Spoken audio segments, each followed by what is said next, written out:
Si la vidéo que vous regardez vous plaît, vous abonner et sélectionner toutes les notifications augmentera la notoriété de la chaîne et permettra de financer les prochains épisodes.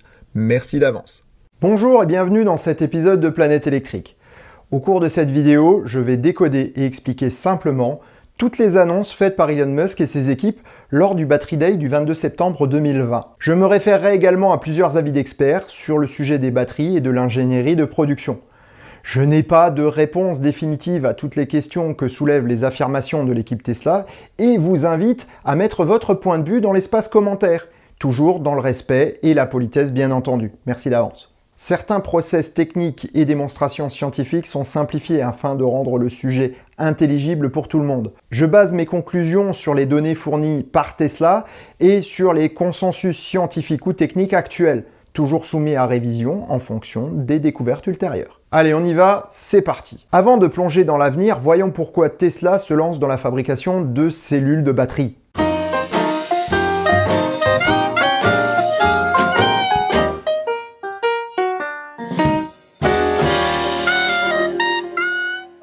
Tesla a commencé à s'intéresser aux batteries avant même la prise de participation d'Elon Musk. Dès 2003, Martin Eberhard, l'un des fondateurs originels de Tesla, a eu l'idée d'utiliser les cellules lithium-ion des ordinateurs portables pour propulser son petit Roadster, la T0. Le concept a été repris par les ingénieurs du premier Roadster Tesla afin de bénéficier des meilleures batteries disponibles sur le marché, et ce, malgré la taille microscopique de la start-up à l'époque. Lors de la création de la Model S, les choses ont quelque peu changé. On passait d'un produit artisanal quasiment construit à la main à une auto de série produite sur une chaîne automatisée.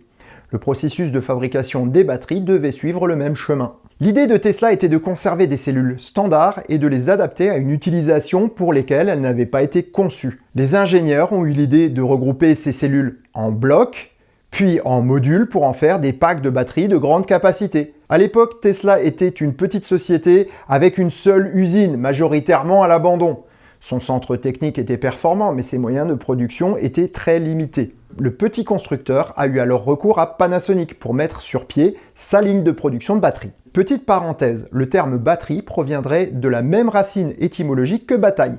En effet, une batterie d'artillerie associe de multiples canons unitaires pour en faire une arme plus grosse et plus puissante. Si on voulait utiliser un terme techniquement exact, on parlerait de batterie de piles d'accumulateurs électriques rechargeables pour les voitures. Ouf, pas très facile à placer dans une conversation entre le fromage et le dessert, vous trouvez pas? Bref, revenons à notre histoire. Le génie des équipes de Musk a été d'automatiser la mise en place des cellules dans les blocs et modules grâce à des robots. Il pouvait ainsi assembler assez de modules pour alimenter la production des modèles S et des modèles X. Les modules étant assez compacts, il en faut de 14 à 16 pour une batterie de modèle S ou de modèle X. Leur armature est faite d'une cage en acier avec des pièces en polymère pour le maintien et le refroidissement des cellules. Pour la suite de cette vidéo, j'appellerai ces batteries les batteries Tesla de niveau 1 ou BT1. Les techniques utilisées permettent une production en série mais sont bien loin d'être utilisables pour une très grande série, comme pour les modèles 3 ou les modèles Y. Les ingénieurs de Tesla ont dû repenser totalement les batteries, faute de quoi la Model 3 ne serait restée qu'un rêve. En premier lieu, les cellules des modèles S et modèles X étaient trop petites pour une production en très grande série. On devait en produire trop pour la capacité nécessaire à la Model 3. Tesla est donc passé de cellules 1865 à des 2170. Les deux premiers chiffres sont le diamètre et les deux seconds sont la longueur de la cellule. Une batterie de Model S de 75 kWh contient 6216 cellules, tandis que la capacité équivalente sur la Model 3 ne requiert que 4416 cellules, soit 1200 de moins. Deuxième grosse différence, le pack batterie de la Model 3 est composé de seulement 4 modules. Ceux-ci sont plus gros et contiennent plus de blocs. Les machines qui produisent ces blocs sont bien plus grosses, mais aussi plus productives. La fabrication est facilitée et la cadence devient compatible avec les volumes espérés par Tesla. Troisième énorme différence, les modules ne sont plus assemblés par des cages de métal enserrant les blocs, mais simplement noyés dans une mousse de polymère qui a également une fonction ignifuge. La résistance au feu de ces nouvelles batteries est donc nettement plus importante que celle des anciennes. J'appellerai cette technologie les batteries Tesla de niveau 2 ou BT2 pour la suite de cette vidéo. La situation actuelle est une production des cellules par les fournisseurs extérieurs et l'assemblage des blocs, modules et packs en interne par Tesla. Si la technologie reste en l'état, Le coût des batteries baissera au fur et à mesure qu'on va améliorer le processus de fabrication, mais cette progression va être lente et marginale. Le coût financier mais aussi écologique et énergétique serait trop important pour réussir la transition énergétique des transports routiers de personnes ou de marchandises. Pour réaliser un tel challenge, la production doit être multipliée par 100 en termes de capacité de stockage d'énergie, soit 10 TWh par an. On parle ici de la capacité énergétique des batteries et non de la production énergétique, bien entendu. Si on ajoute les besoins en stockage énergétique du réseau électrique pour remplacer les énergies fossiles, on ajoute une autre tranche de 10 TWh, soit 20 au total, par an. Et même là, la transition ne se fera qu'en 15 à 25 ans. Si on devait produire une telle quantité de batteries, même avec les techniques actuelles de Tesla qui sont les meilleures du moment, il faudrait 135 gigafactories comme celle du Nevada. Une telle solution est inenvisageable pour d'évidentes raisons de coût et de faisabilité tout simplement. Nous n'aurions ni le temps ni les moyens de fabriquer autant d'usines pour réussir la transition. Il faut donc une rupture technologique pour baisser drastiquement le prix des batteries et rendre la voiture électrique moins chère que la voiture thermique. Si le marché augmente, les voitures électriques ne sont pas encore accessibles à tous, et c'est bien cela qu'il faut réussir pour assurer le succès de la voiture électrique et de la transition énergétique par là même. La philosophie de Tesla étant d'accélérer le passage aux énergies renouvelables et aux véhicules électriques, ses objectifs sont donc énormes. Il prévoit de produire 100 GWh de batterie en 2022 et 1 TWh en 2030. Ce sont les chiffres donnés par Elon Musk. C'est juste énorme et ce n'est que la part de production interne de la firme californienne. Tesla continuera à acheter des cellules à ses partenaires actuels comme Panasonic, LG ou CATL et prévoit même une augmentation des achats à l'avenir, voire une diversification supplémentaire de ses fournisseurs. Il faut bien équiper les 20 millions de véhicules que Tesla prévoit de produire par an d'ici une décennie. On sait maintenant pourquoi Tesla se lance dans le projet Roadrunner. Maintenant, voyons comment ils peuvent arriver à un tel résultat.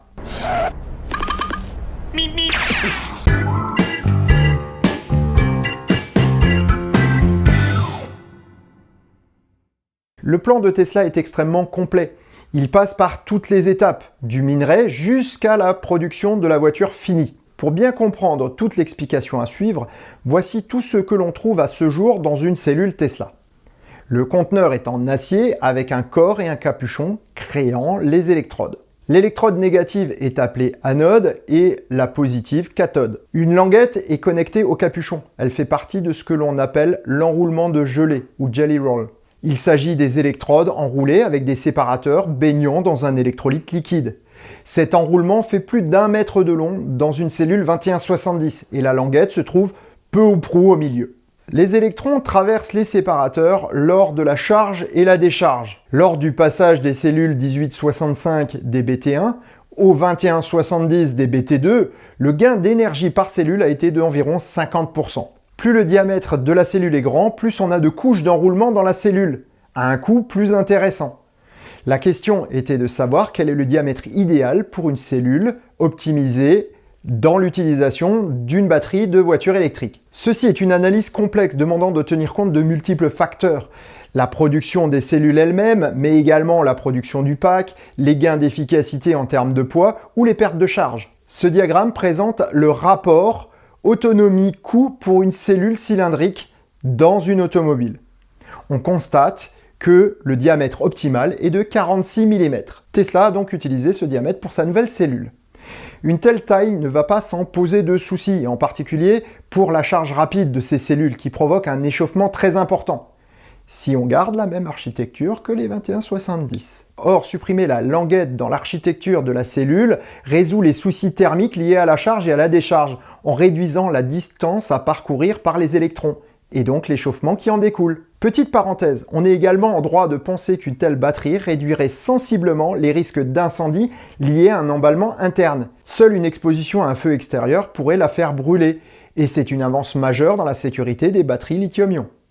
Sandy Munro, expert reconnu dans le domaine de la construction automobile, a étudié la disposition du pack, mais aussi son refroidissement. Lors de la charge ou la décharge, les cellules chauffent essentiellement au niveau du capuchon et du bas de la cellule. Les côtés du cylindre chauffent nettement moins et pourtant c'est l'endroit que Tesla avait choisi jusqu'à présent pour faire passer les serpentins de refroidissement de ces batteries. En voyant le schéma de Tesla, Munro pense que le refroidissement de ces nouveaux packs ne se fera plus par les côtés mais par le bas. Le liquide chaud sera en contact avec les parois extérieures du conteneur qui dispersera une partie de la chaleur.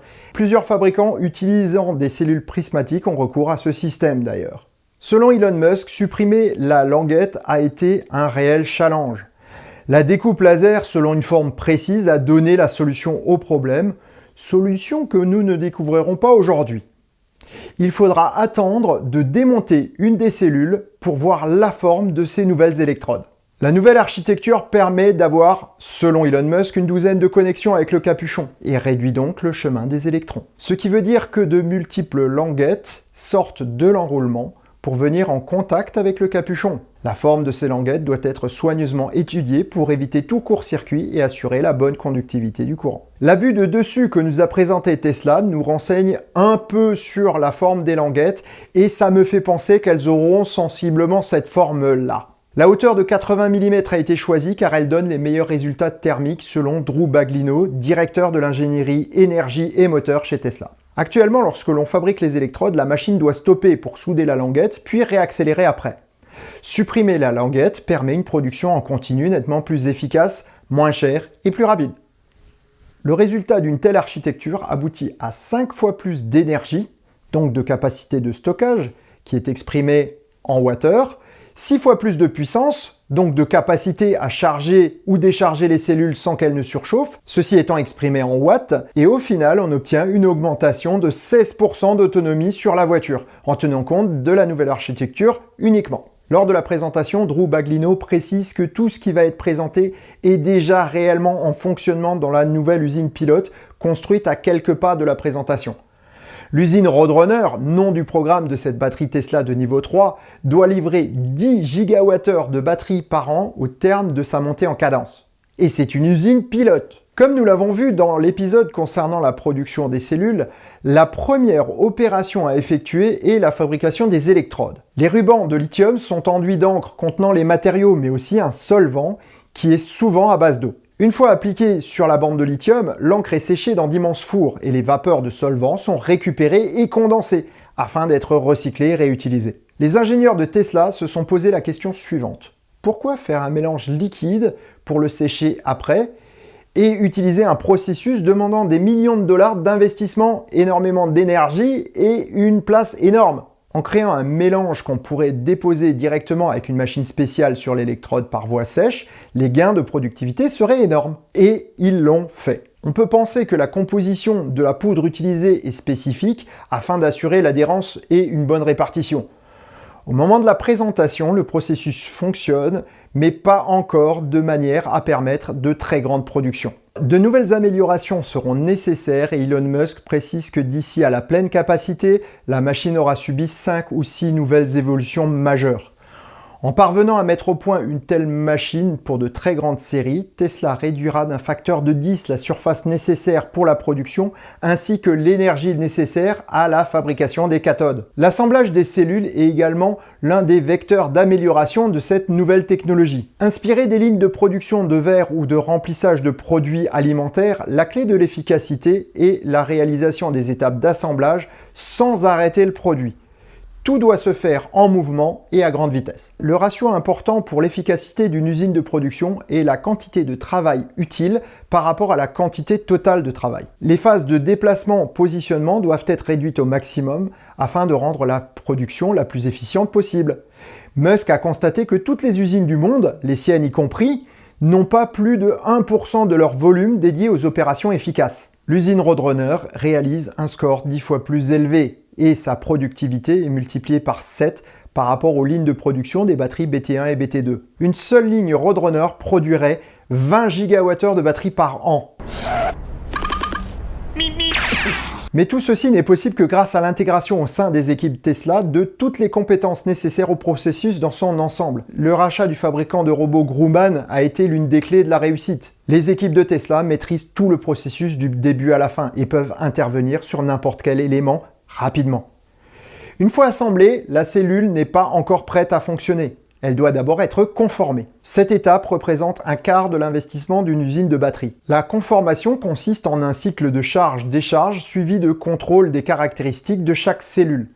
Tandis que les cellules actuelles sont conformées individuellement, Tesla a une longue expérience de la charge et la décharge simultanée de milliers de cellules dans leurs autos. La conformation dans l'usine pilote se fait donc en groupe de cellules de manière totalement informatisée en utilisant les techniques développées pour les voitures. Encore une fois, on voit l'ingéniosité de Tesla à utiliser la synergie des différents départements de sa société. Ceci réduit de 86% l'investissement dans la partie conformation et 75% de la surface nécessaire à cette opération. Toutes ces améliorations dans la production permettent une diminution de l'investissement de 75% par gigawattheure, mais surtout une multiplication par un facteur de 10 de la productivité d'une usine de cellules. Le troisième élément permettant une amélioration drastique des cellules est l'utilisation de silicium dans les anodes. Le silicium est abondant, peu cher et peut stocker 9 fois plus de lithium que le graphite. S'il n'est pas utilisé universellement, vous vous imaginez bien que c'est parce qu'il a un défaut majeur. Lors des phases de charge et de décharge, son volume augmente et diminue jusqu'à un facteur de 4. Ces changements de volume craquent les particules de métal et les réduisent en une poussière totalement inutile. La cellule perd alors de sa capacité. Les techniques utilisées actuellement pour permettre l'emploi du silicium sont chères et de très haute technicité. L'assemblage avec du carbone sous diverses formes, dont le graphite en particulier, limite la dégradation des cellules, mais réduit sa capacité énergétique. Plutôt que de développer de coûteux alliages, la cellule Roadrunner utilisera le métal brut sans autre transformation. Un processus simple enrobe les particules de silicium dans des enveloppes de polymère élastique perméables aux ions. Les particules sont ainsi maintenues et leur structure est préservée lors des phases d'expansion et de retrait. Cette évolution permet une réduction drastique des coûts du matériau par un facteur de 10 et le processus de fabrication s'en retrouve simplifié. Pour la cathode, les matériaux utilisés en plus du lithium représentent l'armature dans laquelle le lithium prend place. Par analogie avec une bibliothèque, le lithium représente les livres et les autres matériaux les étagères. Le point important est la quantité de livres que l'on peut mettre sur une étagère sans la déstabiliser. Les métaux utilisés dans les cathodes dépendent des coûts et de la densité énergétique recherchée. Le nickel est la meilleure solution avec un prix moyennement élevé et une densité énergétique importante. Si on utilise du cobalt dans les alliages des cellules lithium-ion, c'est pour augmenter la stabilité du nickel par rapport à l'ensemble. Tesla a développé une nouvelle cathode où le cobalt est retiré. La proportion de nickel est donc plus grande et le coût s'en trouve réduit. L'amélioration de la stabilité de ce nouveau matériau est présentée de manière très succincte. Visiblement, il n'avait pas envie de dévoiler un secret de fabrication. Pourtant, les cellules majoritairement au nickel ne peuvent répondre à toutes les demandes. L'utilisation de plusieurs sortes de cathodes permettrait de disposer de batteries de coûts et de capacités différentes simplement en changeant le matériau de la cathode. L'alliage lithium-fer serait destiné au marché de masse avec un coût réduit et une autonomie moyenne, 300 à 400 km typiquement. L'alliage lithium-manganèse sera destiné aux applications demandant une grande autonomie, comme pour les autos familiales, les Powerwall ou les véhicules premium. Enfin, les cellules à haut taux de lithium seront utilisées dans les véhicules où le poids est un facteur important d'efficacité, comme les poids lourds ou le Cybertruck. Petite parenthèse à ce sujet, une autre application demande des densités énergétiques élevées et un poids le plus contenu possible. La voiture de sport. On peut parier que le Roadster 2 aura ce type de cellules, mais également le modèle S-Plaid présenté à la fin du Battery Day. En modifiant le matériau des cathodes et en utilisant le dépôt par voie sèche dont nous avons parlé auparavant, Tesla gagne 66% d'investissement et 76% de réduction du coût de toute l'opération. Et en plus, il ne gaspille plus d'eau dans le processus. L'utilisation de ce nickel non allié permettra également une énorme simplification du système de recyclage. On pourra utiliser directement la poudre de nickel récupérée sans plus de traitement. Centrer la production des cathodes sur les lieux de production du nickel et du lithium permettra également de réduire drastiquement les coûts. Tesla a d'ailleurs obtenu une concession dans le Nevada pour exploiter du lithium pour ses batteries. L'extraction saline du métal permet une production écologique sans effet durable sur l'environnement. On va prendre un environnement donné, retirer le lithium et remettre l'environnement tel qu'il était auparavant. Rien que dans le Nevada, il y a assez de lithium pour produire les batteries nécessaires à tous les États-Unis. Tesla recycle également 100% des batteries de ses véhicules et une usine pilote de recyclage est en cours de construction dans le Nevada. Au-delà des cellules et de leur fabrication, c'est également leur utilisation dans les véhicules qui doit être repensée et rationalisée. La nouvelle manière de produire les faux châssis arrière du modèle Y sont également un élément crucial pour la réussite du projet Roadrunner. Sandy Munro a d'ailleurs un châssis de démonstration de ce type dans son atelier et tous les ingénieurs qui sont passés par là n'y ont jamais accordé le moindre regard. Ils ont tous refusé de se pencher dessus pour la bonne et simple raison qu'ils ont toujours fait autrement et qu'ils n'avaient pas de raison de changer.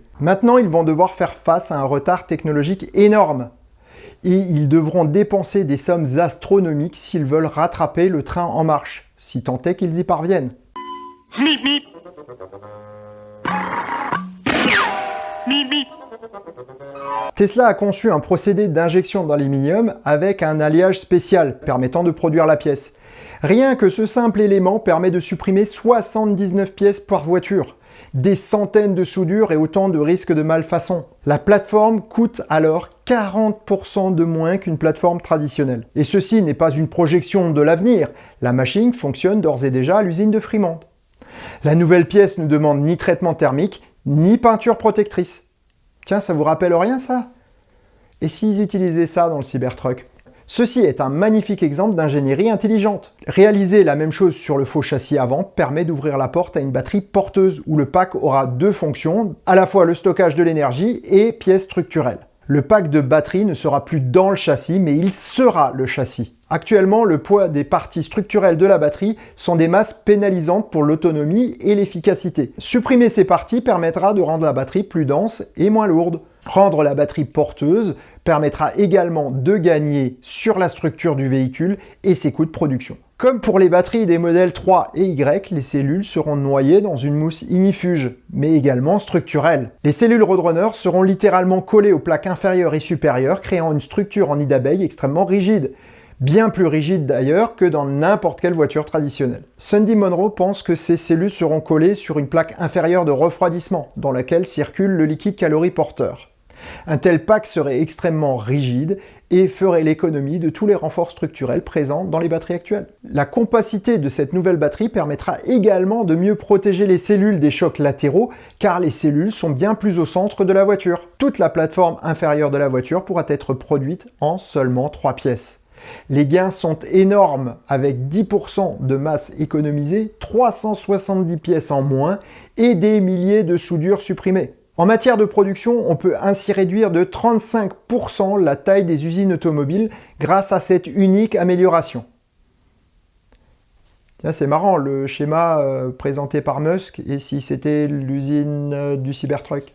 Bon, on verra ça plus tard. Toutes ces innovations engendrent une réduction massive des coûts des batteries de 56% par kilowattheure. C'est juste énorme. Et comme si cela ne suffisait pas, les investissements seront réduits de 69% par gigawattheure et l'autonomie des voitures progressera de 54% à masse égale. Tesla prévoit de réaliser toutes ces améliorations sur une durée de 12 à 18 mois, avec une production optimale dans 3 ans. Ce sont ces améliorations qui permettront la création d'un véhicule abordable et de très grande diffusion à moins de 25 000 $ US hors taxe. Lorsque l'on sait à quel point les voitures électriques sont économiques à l'usage, cela changera radicalement le coût des transports automobiles. Mon analyse personnelle de la manière de faire de Tesla me donne une grande confiance dans l'avenir de la marque. Ils ont su prendre la mesure du défi, avancent étape par étape et s'éloignent de plus en plus de l'industrie traditionnelle. Ils ont appris à assembler des cellules efficacement dans un premier roadster, appris à produire des packs avec la BT1, améliorer le procédé avec la BT2 et maintenant passent à la production de cellules avec une cadence supérieure pour la batterie Roadrunner. Petit détail, vous noterez également que les batteries étaient réparables sur le Roadster, que l'on pouvait changer éventuellement chaque cellule.